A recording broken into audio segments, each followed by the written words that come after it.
이 얘기 헌법 개정위원회 이종훈 목사 그리고 우리 위원들이 저는 이 삭제되어야만 하는 이유가 있어요.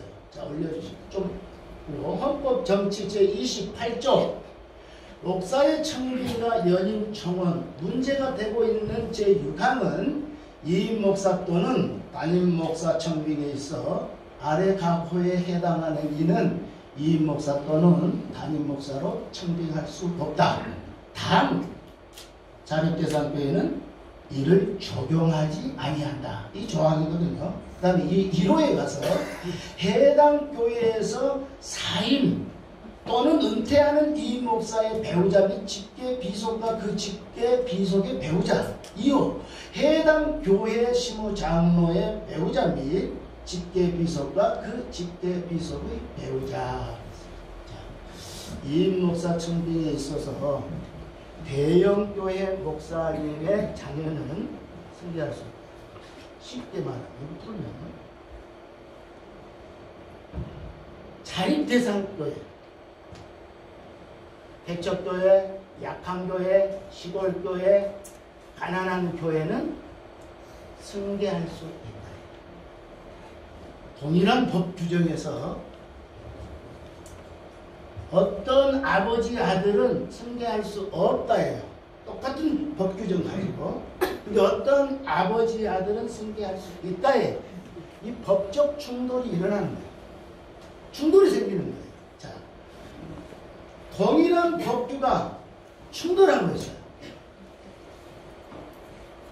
평등의 원칙, 법적 안정성 또는 법한 목적성이라고 해요.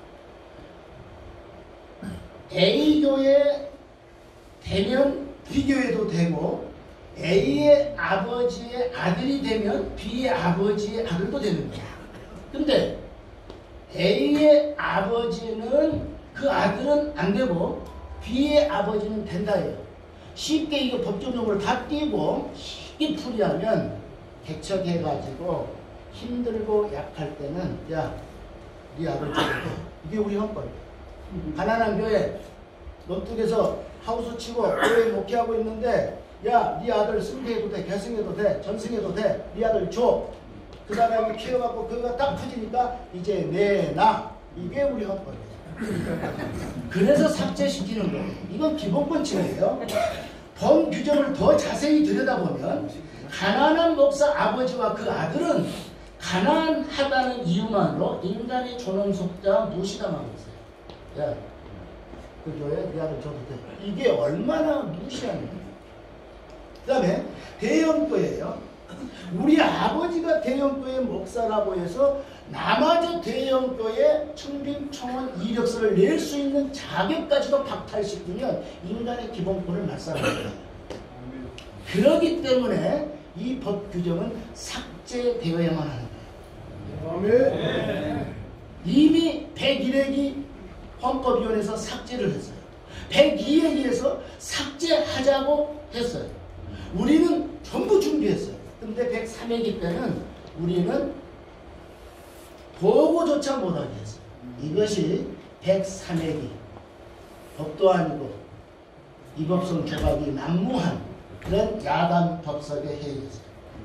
올라가시고 자, 우리 수도 재판이에요. 재판. 이제 재판이죠. 일종의 재판에는 일반 소송 절차와 특별 소송 절차가 있어요.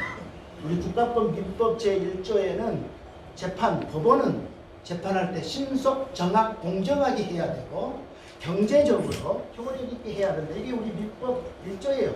대한민국 우리 민법 제1조. 대한민국 민법 제1조고 우리 통합교단 헌법이에요. 통합교단 헌법에는 일반 소송 절차와 특별 소송 절차 두 가지가 있어요. 일반 소송 절차로는 우리 헌법 권징 제14조부터 나와요.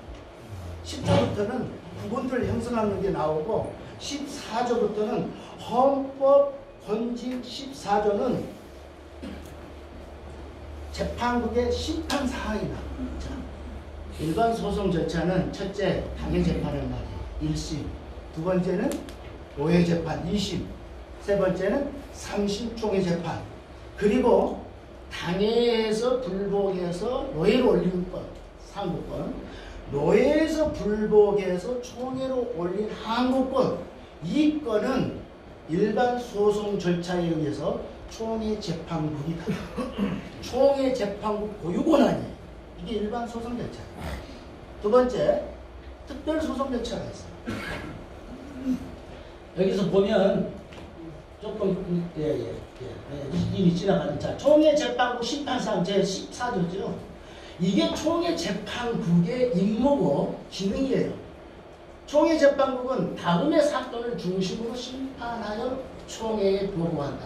이게 내가 말한 말이 아니고 헌법이란 말이에요. 우리 교단 헌법, 대한예수교 장로의 헌법이란 말이에요. 노예 재판국 판결에 대한 상고 사건 및 불복 사건, 헌법이 정하는 행정 쟁송 사건, 이러한 것들은 일반 소송 절차로 총회 재판국이 하는 거예요. 특별 소송 절차. 특별 소송 절차는 딱 세 가지가 있어요. 하나는 위탁 재판이라고, 하나는 재심 재판이라고, 세 번째는 특심 재판이라고. 위탁 재판에는 당해가 재판을 하고 싶은데 장로님들이 니편 내편 싸우니까 기소위원도 재판국도 못해가지고 돈을 못하고, 그 다음에 재판을 한 번도 해본 적이 없어서 선례가 없어. 케이스라우 판례가 없단 말이에요. 그러니까 재판을 못해. 그러니까 우리 못하겠습니다. 노예가 이탈해서 노예가 해주시오. 또 노예가 못하겠으면 총회가 해주십시오. 이 이탁 재판을 특별소송 절차라고 해요. 두 번째는 재심이에요. 총회 재판은 일반 소송 절차로 총회 재판국이 재판을 했는데 이 재판에 불복해서 재심을 청원하면 총회 재판국은 일반 소송 절차이기 때문에 그들은 재심 재판국이 아니에요. 그러니까 그들은 재심을 못 다뤄요. 재심을 다루려면 특별 소송 절차에 의해서 특별히 재심 재판국을 구성해야 되는 거예요. 그것도 우리 헌법 조항에 있어요. 재심을 할 때는 총회 재판국장에게 묻는 거예요. 총회장이.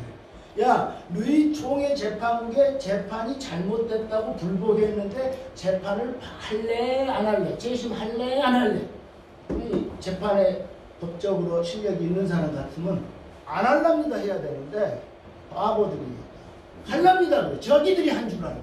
그것은 우리가 할랍니다라는 것은 무슨 뜻이냐면 총회 재판국은 재판을 잘못했다고 인정하는 거예요. 그렇기 때문에 재심으로 넘겨주는 거예요. 그들은 못하는 거예요. 총회장이 15명을 새로 임명하는 거예요. 한시적으로 하게 하는 거예요.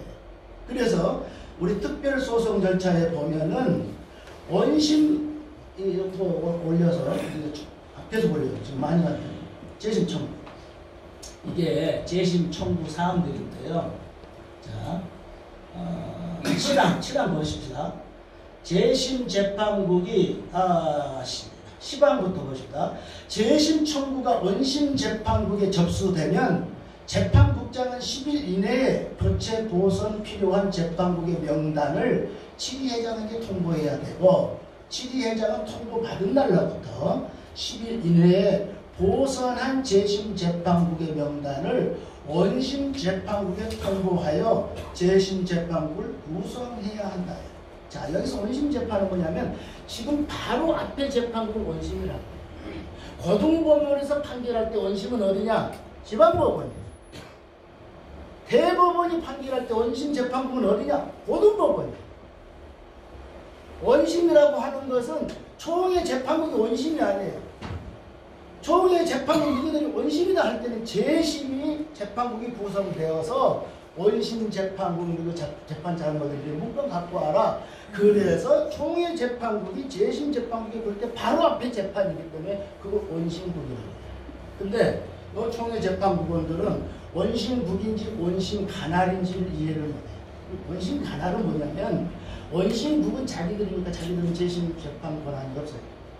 원심 간할이라고 하는 것은 총회를 간할이라고 해요.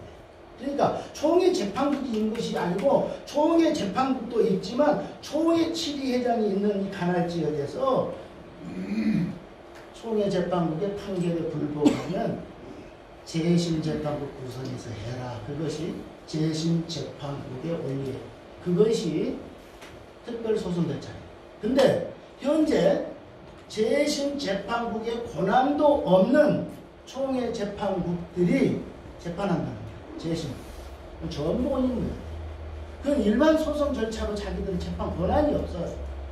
재심이라고 하는 것은 특별 소송 절차로 다른 재판국들이 구성해서 재판하게 하는 거예요. 이게 재심이에요. 근데 총회 재판국에 불복해서 청구했는데 다시 총회 재판국에 재판할 수 없어요. 아주 넌센스적인 아주 우스운 어처구니 없는 재판이 지금 진행되고 있다 하는 거예요. 그렇기 때문에 현재 재심 재판국 권한이 없는 총회 재판국은 재심할 수 없다. 그러면 이 건은 102회기 때 우리 총회에서 약 5분에 항상 3 정도는 총대가 바꿔가지고 올라와서 총회를 하니까 총대들이 몰라요. 101회기, 102회기 쭉 연결해 온 사람은 다 안다. 102회기 때 대한예수교 장로의 총회 재심 재판국. 대한예수교 시간. 그러면 올려볼게요. 결론으로 갑시다. 스톱. 특별 재판은 없어졌고 총회에 대한 문제점 보십시오. 문제점. 스톱.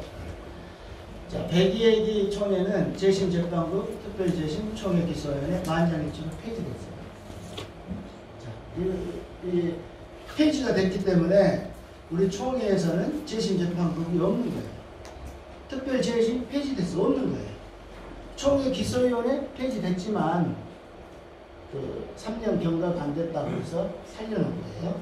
자, 올리시고 재판국이 폐지되었기 때문에 이제 재심 재판을 못 하는데 지금 재심 재판한다면 그 전부 도깨비 유령 재판이에요.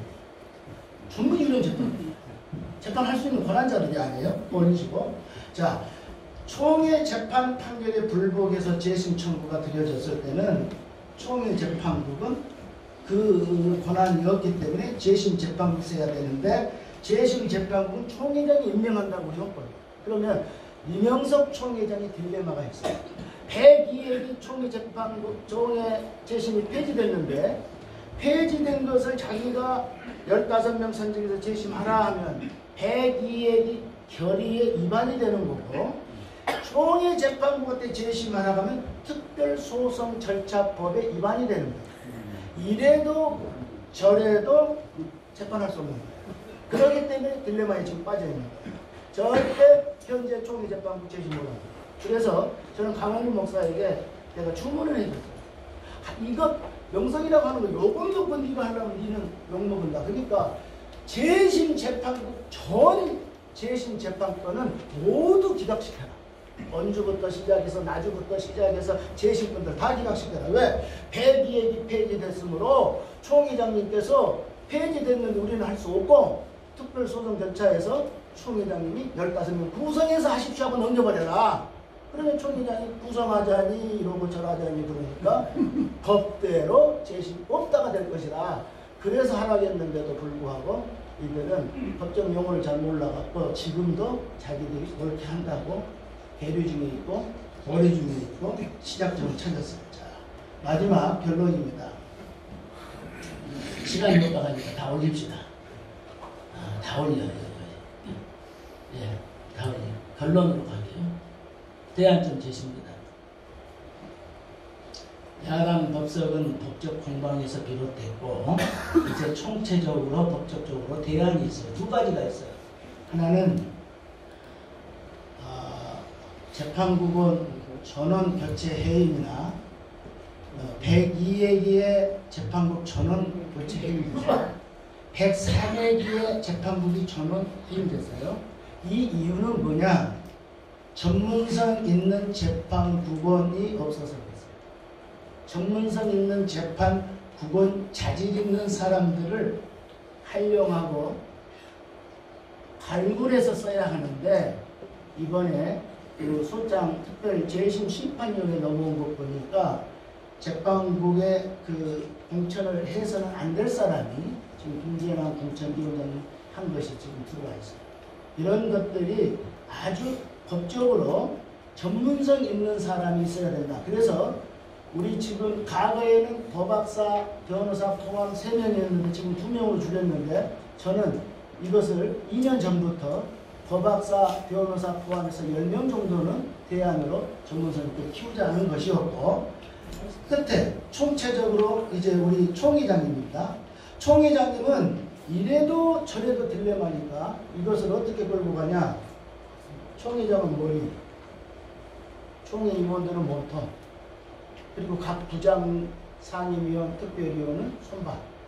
그러니까 열속구나 때문에 하나 무서웠다고 동시에 총회장님 사과문 하실 줄 알면 안 해. 그런데 각 부장, 상임위원장, 특별위원장 공동 서명하고 103회기는 우리 스스로가 정범이고 우리 스스로가 공범이기 때문에 똑같이 동일한 정범과 공범의 책임을 지고 총회장 공동 사과문을 기독 공부, 우리 한국 기독 공부 그 교지에 공부해 주실 것을 제안해서 결론을 내렸습니다. 이상입니다.